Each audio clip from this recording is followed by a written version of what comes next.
बच्चों, आज हम हमारी पुस्तिका का 8वां अध्याय प्रारंभ करने जा रहे हैं, जिसको हम कुल 4 भागों के अंतर्गत पूरा करेंगे। और ये अध्याय बच्चों हमारी जो 5वीं इकाई है उसका भाग है, जो आजीविका से संबंधित है। आजीविका मतलब यानी कि जो भी आय के स्रोत होते हैं, यानी कि जो लोग होते हैं वो अपने जीवन को चलाने के लिए किस तरीके से पैसे कमाते हैं, उससे संबंधित। तो जो हमारा 8वां अध्याय है वो ग्रामीण क्षेत्र में आजीविका से संबंधित है, यानी कि गांवों के जो लोग होते हैं वो किस तरीके से आमदनी कमाते हैं और अपना खर्चा चलाते हैं। ठीक है, आप अच्छे तरीके से जानते हैं हमारे आसपास में जो ग्रामीण क्षेत्र हैं वहां पर ऐसे काफ़ी सारे काम धंधे किए जाते हैं जो लोगों के द्वारा करने के पश्चात उन्हें कुछ आमदनी प्राप्त होती है। उसमें हम ये सब चीज़ें देखेंगे इस पूरे अध्याय के तहत कि कौन कौन से ऐसे क्षेत्र हैं जिनसे उन्हें आमदनी प्राप्त होती है, यानी कि जो गांव के लोग होते हैं वो कौन कौन से विभिन्न तरीके अपनाते हैं इस आजीविका को प्राप्त करने के लिए। साथ ही क्या लोगों के पास आजीविका चलाने के जो काम के अवसर हैं वो उपलब्ध हैं या नहीं है। ठीक है, और उनके जीवन की परिस्थितियां एक दूसरे से कैसे मिलती जुलती हैं, यानी जो विभिन्न लोग हैं समुदाय के जो अलग अलग काम करते हैं उन लोगों के जीवन में भी हम समानता और असमानता को देखेंगे कि किस तरीके से उन लोगों का जीवन एक दूसरे से भिन्न है और किन बातों में एक दूसरे के समान है। अंत में वे किन समस्याओं का सामना करते हैं। हम हर क्षेत्र के जो भी काम धंधे होंगे उनसे संबंधित लोगों की बात करेंगे और साथ में हम जानेंगे कि उन लोगों के साथ में कौन कौन सी समस्याएं आ रही हैं। तो इस प्रकार से बच्चों ये हम पूरा अध्याय पढ़ेंगे। जो आज का हमारा पहला भाग है, ये भाग जो ग्रामीण क्षेत्र में कौन कौन से आजीविका के तरीके अपनाए जाते हैं उससे संबंधित है। यानी आज हम सिर्फ ये देखेंगे कि ग्रामीण क्षेत्र में कौन कौन से काम धंधे किए जाते हैं। ठीक है, शुरू करते हैं बच्चों। सबसे पहले हम ये देखते हैं, एक चित्र है, इस चित्र को, इस तस्वीर को हमें देखना है। इस तस्वीर में हमें क्या क्या नजर आ रहा है एक बार इसका अवलोकन करना है। तो हम देखते हैं बच्चों, इस तस्वीर के अंदर हमें ग्रामीण परिवेश नजर आ रहा है जहां पर बहुत सारे पेड़ हैं, खेती है जहां पर लोग काम कर रहे हैं। ठीक है, यहाँ पर लोग तालाब से मछली पकड़ रहे हैं। यहाँ पर एक ठेला गाड़ी से व्यक्ति है जो सब्जी बेच रहा है। यहाँ पे किराने की छोटी सी दुकान है, बाकी सारा जगह खाली है। तो ये एक तस्वीर है। ऐसी बहुत सारी तस्वीर हम देखते हैं जो ग्रामीण परिवेश से संबंधित होती है। साथ ही बच्चों हम ये भी देखते हैं कि जो बच्चे गाँव में रह रही हैं, जो बच्चियाँ गाँव में रह रही हैं, उनको आसानी से पता है कि हमारे गाँव के अंदर किस तरीके का वातावरण होता है, वहाँ पर कैसे दुकानें होती हैं, कैसे खेती बाड़ी की जाती है, तो हम अच्छे तरीके से जानते हैं। ठीक है, तो यहाँ पर ये तस्वीर देखी जा रही है, साथ में जो आपको अनुभव है उसके आधार पर हम ये गतिविधि करते हैं। ये जो गतिविधि है बच्चों, इसमें कुछ प्रश्न है जिनको आपको लिखना है और साथ में उनका उत्तर भी अपने तरीके से, अपने अनुभव से देना है। चाहे आप तस्वीर के माध्यम से दें, चाहे आप अपने अनुभव के माध्यम से दें। ठीक है, सबसे पहले है, दी गई तस्वीर में लोग जो काम करते हुए दिख रहे हैं उन कामों का वर्णन करना है। इस तस्वीर के अंदर हम जो भी देख रहे हैं कि लोग क्या क्या कार्य कर रहे हैं उनके बारे में आपको लिखना है।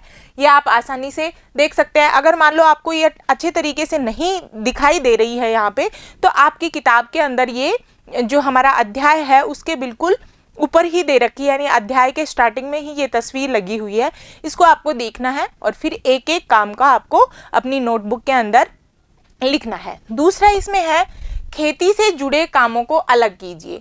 जो काम खेती से हुए नहीं उनकी एक सूची बनाइए। यहाँ पर आपको खेत भी नजर आ रहे हैं जहाँ पे लोग कार्य कर रहे हैं और इसके अलावा भी कुछ ऐसे कार्य हैं जो लोग कर रहे हैं। तो हमें उन कार्यों की सूची बनानी है जो कि खेती से संबंधित नहीं है। तो आपको ऐसे कौन कौन से कार्य यहाँ पर नजर आ रहे हैं जो खेत में नहीं किए जा रहे बल्कि खेत से अलग कुछ कार्य किए जा रहे हैं जिससे आमदनी मिल रही है, तो उनकी सूची बनानी है। आप इसको अनुभव के आधार पर भी लिख सकते हो कि हमारे ग्रामीण क्षेत्र में खेती के अलावा और कौन कौन से कार्य किए जाते हैं, उनकी आप सूची बना सकते हो। तीसरा हमारा प्रश्न है, अपने ग्रामीण क्षेत्रों में लोगों को कई तरह के काम करते हुए देखा है। ठीक है, उनमें से कुछ का चित्र बनाकर उनके बारे में लिखिए। देखो बहुत ही सुंदर सा ये आपको गतिविधि दी गई है। इसमें हमें चित्र बनाने की बात कही है और साथ में हमें लिखना भी है। तो आप अपने आसपास में ग्रामीण क्षेत्र में जो भी कार्य करते हुए देखते हैं कि लोग खेती कर रहे हैं, लोग बागवानी कर रहे हैं या कोई दुकान चला रहे हैं या अन्य कोई काम धंधा कर रहे हैं, तो उनके बारे में आपको लिखना भी है, साथ में उनका चित्र बनाना है। बहुत सुंदर सा आपको चित्र बनाकर उसको अपने कक्षा में दीवार पर लगाना है। ये आपकी गतिविधि हो गई। इस गतिविधि के पश्चात बच्चों हम ये समझ जाते हैं कि इस चित्र के माध्यम से या हमारे ग्रामीण क्षेत्र में कौन कौन से कार्य किए जाते हैं जिनसे लोगों को पैसे की आमदनी होती है। एक बार हम उनको देख भी लेते हैं कि वो कौन कौन से कार्य हैं। ग्रामीण क्षेत्रों में आजीविका के विभिन्न तरीके अपनाए जाते हैं। प्रश्न जब भी आए या आपसे कोई भी पूछे कि ग्रामीण क्षेत्र में आजीविका के तरीके कौन कौन से होते हैं, तो उन तरीकों के लिए हम ये सब चीज़ें बताएंगे कि कौन कौन से तरीके होते हैं। सबसे पहले तो हम ये बात कर लेते हैं कि ग्रामीण क्षेत्र के अंदर जब ये विभिन्न तरीके के काम धंधे किए जाते हैं, उनको किस तरीके से किया जाता है और उसको करने के पश्चात उन लोगों को कितनी आमदनी होती है। क्या ये वर्ष भर कार्य करते हैं? अगर वर्ष भर कार्य नहीं करते तो कितने महीने ये कार्य करते हैं, और वो कौन कौन से माह है जिनके अंदर इनको काम का दबाव होता है, बहुत ज़्यादा इनको काम करना पड़ता है, और कौन से ऐसे माह हैं, कौन से ऐसे महीने हैं जब ग्रामीण क्षेत्र के लोगों को किसी तरीके का भी काम नहीं मिलता है। तो इनके लिए हम जो अध्ययन करेंगे बच्चों, उसमें हम एक छोटी सी घटनाक्रम है जो हमारी पुस्तिका में दिया गया है, जो है कलपट्टू गाँव का। कहाँ का? कलपट्टू गाँव का। यानी कलपट्टू गाँव में किस तरीके से लोग कार्य करते हैं उसके बारे में हम जिक्र करते हैं। कलपट्टू एक तमिलनाडु के अंदर, तमिलनाडु जो राज्य है वहाँ का एक गांव है जो समुद्र तट के ऊपर यानी समुद्र तट के बिल्कुल पास में बसा हुआ है ना। यहाँ के लोग कई तरीके के काम करते हैं, जिसमें सबसे पहला जो मुख्य कार्य है वो है खेती करना। ये कलपट्टू का उदाहरण है। हम इसका उदाहरण अपने जो भी आस पड़ोस में गांव है उससे भी ले सकते हैं, और अगर हम गांव में ही रह रहे हैं तो हम उसी का उदाहरण ले सकते हैं कि हमारे खेती कैसे की जाती है। खेती करने में बच्चों क्या होता है कि यहाँ पर मुख्य रूप से जो भी ज़मीन है, क्योंकि समुद्र के किनारे है कलपट्टू गांव, इसलिए सिंचित ज़मीन है, यानी कि पानी से सिंचाई की जाती है, और वहाँ पर मुख्य रूप से धान की खेती की जाती है। धान कहते हैं चावल को। किसको कहते हैं? चावल को। तो वहाँ पर जो कलपट्टू गांव में है वहाँ पर धान की खेती की जाती है, चावल की।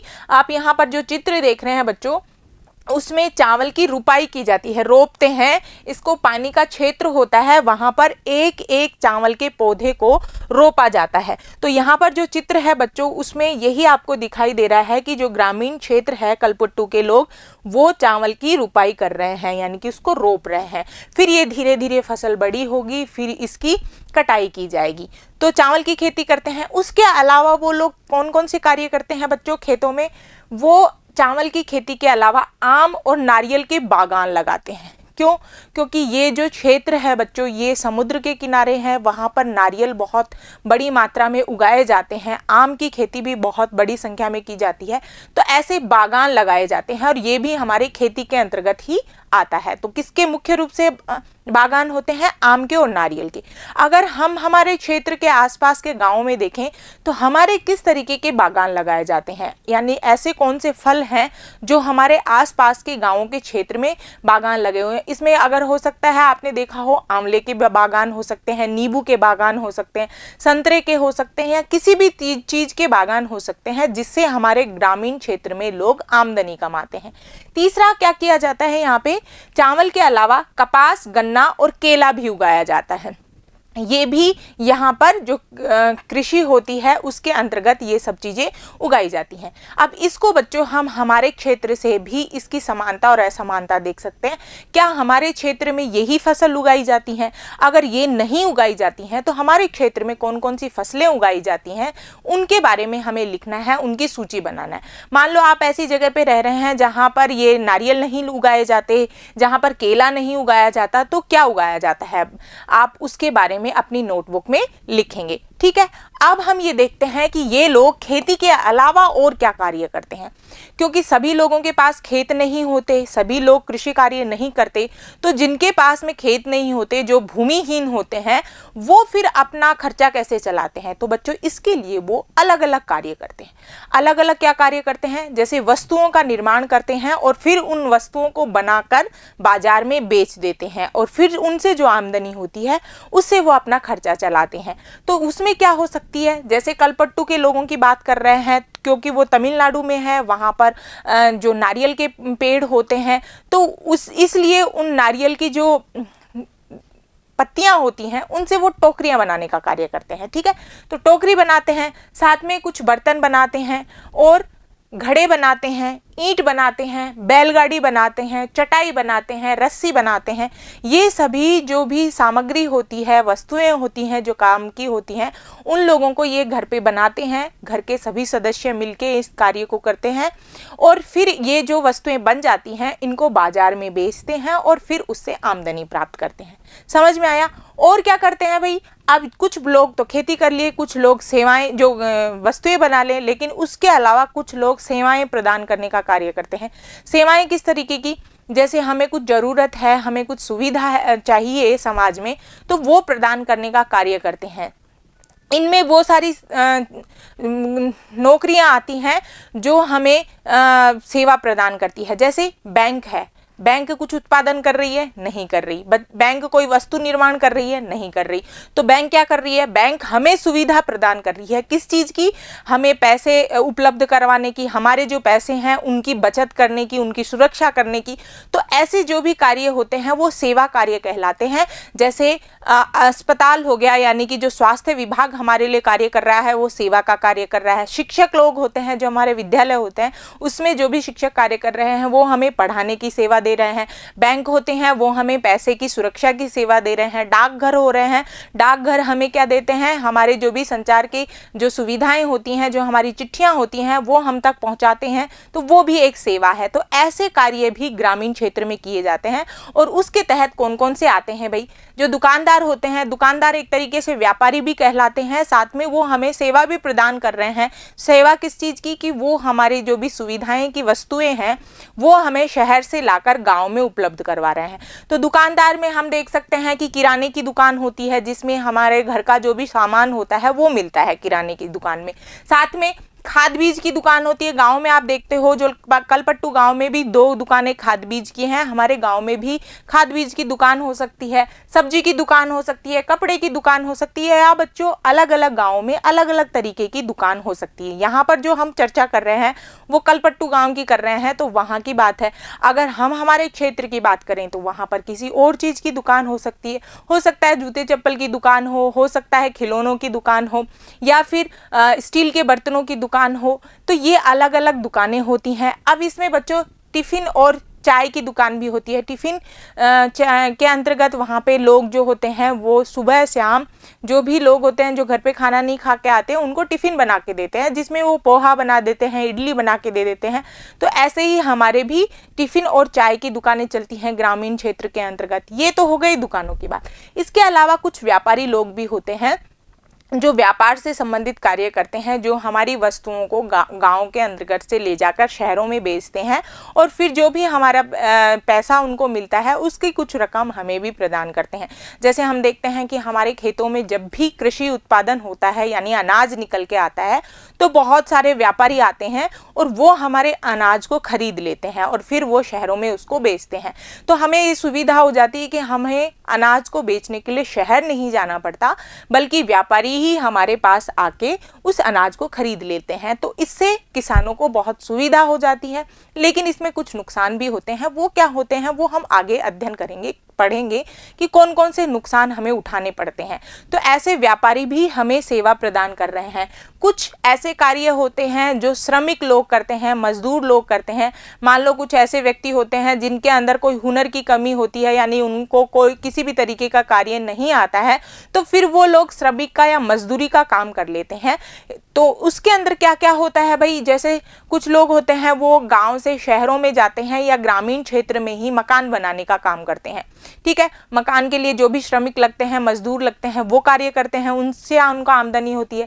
साथ में कुछ लोग होते हैं जो लॉरी चलाते हैं। लॉरी का मतलब जो ठेला होता है वो चलाने का कार्य करते हैं, जिसमें वो जो भी वस्तुएं होती हैं उनको ढोके और उसके स्थान तक पहुंचाते हैं, ये काम करते हैं। ठीक है। इसके अलावा और भी बहुत सारे मजदूरी के काम हो सकते हैं बच्चों। ग्रामीण क्षेत्र में मान लो कोई कुआं खोदना है या कोई नालियों को साफ करना है या सड़क निर्माण करना है, ऐसे जो भी मजदूरी के कार्य होते हैं वो करते हैं। साथ में कुछ लोग जमींदारों के खेतों में भी कार्य करते हैं। वो श्रमिक लोग, मजदूर लोग, जो भी बड़े जमींदार होते हैं जिनके पास भूमि काफ़ी संख्या में होती है, खेत होते हैं, तो वो उनको मजदूरों के रूप में उनको लगा लेते हैं और फिर उनको पैसे प्रदान करते हैं। तो बच्चों मुख्य रूप से हमारे ग्रामीण क्षेत्र में कुछ यही तरीके होते हैं जिससे आमदनी कमाई जा सकती है, यानी आमदनी प्राप्त होती है। तो बच्चों इस भाग के अंतर्गत हमने ये मुख्य तरीके देखे। अगले भाग में हम पूरे जो ग्राम के लोग हैं वो किस तरीके से कार्य करते हैं, बिल्कुल घटनाक्रम के आधार पर उसका उदाहरण लेके, बिल्कुल जीवंत उदाहरण लेके हम बात करेंगे कि वास्तव में वहाँ के लोग कैसे कार्य करते हैं और फिर उनको कौन कौन सी समस्याओं का सामना करना पड़ता है। ये हम इससे अगले भाग में पढ़ेंगे। तब तक के लिए बने रहिए बच्चों। आपका बहुत बहुत धन्यवाद।